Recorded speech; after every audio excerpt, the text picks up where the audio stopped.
Hey everybody, it's Pastor Joe here, and this month of September is Suicide Prevention Month, and we just want everybody to know that you always have a space and you always have a place where you can talk, have honest conversation and honest dialogue here at Active Church. So today, what I did is I got 3 of my friends together, and they're gonna be sharing about their mental health journey, and I hope it's hopeful and helpful to you. So join in on our conversation today. And let's do it.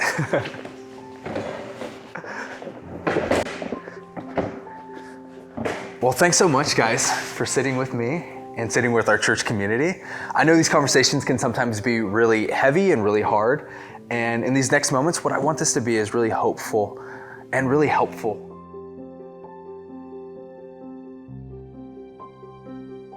Having the diagnosis almost gave me a sense of relief that I haven't done this to myself, and that I'm not a damaged person because of this diagnosis, that there actually is something medically wrong that I'm fighting through. Just as somebody who gets diagnosed with cancer or high blood pressure or diabetes, that there is something physically wrong with my brain, and that's nothing I did to myself.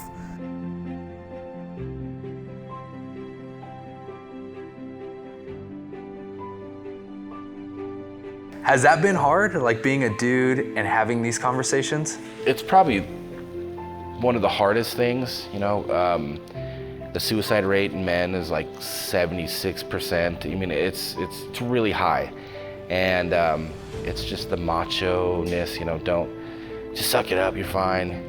Guys don't have anxiety, and you hear those constant things, but me looking a little more tough than the average, I get it even more. People look at me and they don't believe me. They just don't see why I can't just get over it, and that's my goal. That's what I want to do, is I want to stop that stigma. So you and your husband are both Marines, Yes. right? And you guys both are extremely strong individuals, even in spite of you having this diagnosis. You see, and that's the thing that I think often people forget, right? I think that's the conversation that doesn't happen, right? It's like, these are tough people who have it together, who fight for our country, who have families, who take care of their kids, who went through the ringer of growing up.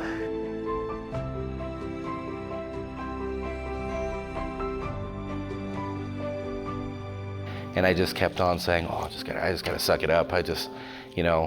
And what I was doing in the process was I was avoiding everything. Okay, well, that makes me anxious. I'm not gonna do that anymore. Oh, that makes me anxious. I don't wanna go there, that makes me anxious. Next thing you know, I'm in my house. And I'm like, I can't walk to check the mail because all of a sudden I'm having a heart attack, or I have blood clots or a brain tumor. And I'm sure you guys can, sympathize with the health anxiety portion of it. You turn everything on yourself, and it just got out of control. I grew up with one of my parents actually having a couple of mental health diagnoses, one being OCD, which is obsessive compulsive disorder, and also depression, a few others. And so grew up that way up until my early 20s. And then later on in life, after being married to James, my husband received his medical diagnosis. How has it been now that you have the language to have this conversation with your husband, and then now looking back, knowing what was going on with your mom? It has been different because we're at a level of, we're having those honest and hard conversations where when I was younger, I really didn't know anything that was happening other than that this parent was sick. And so we didn't have these open conversations together. And it was pretty taboo in our household, so it was very hush-hush. We didn't talk about it, we didn't really acknowledge it, and we were kind of all walking on eggshells.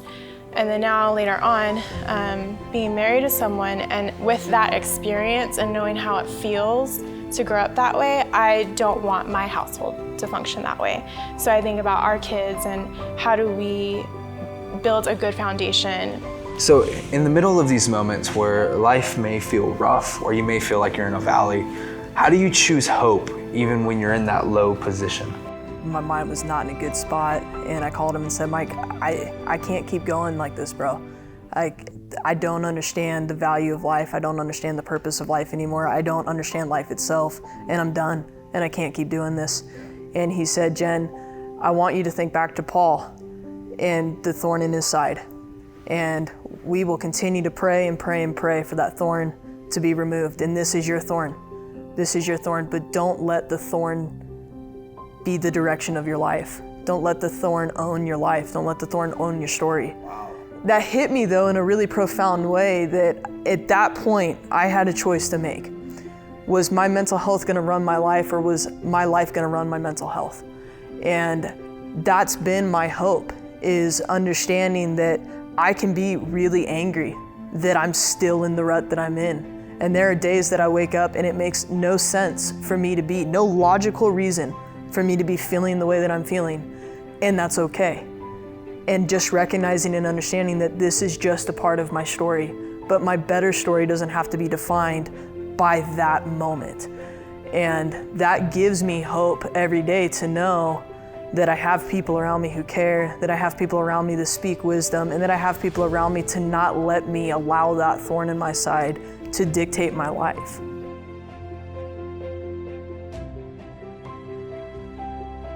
Guys, this was so encouraging to me. This was so helpful, and I know this is going to be so hopeful for so many in our community, guys. I appreciate you guys so much. Thanks for having this conversation with us. 3, 2, 1.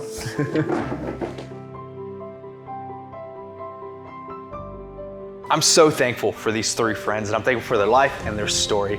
But I want you to know that if you are ever in a space or ever in a place where you need help on this mental health journey, here at Active Church, we want to help provide you the resources that you need. We've also made a decision that we're going to be connecting with this organization called Anthem of Hope, which helps people on mental health journeys get the resources and the aid that they need to keep going and believe that hope is possible. So I'm excited to announce that this month for our Dollar Club, we are going to be giving Anthem of Hope a big check because of your generosity.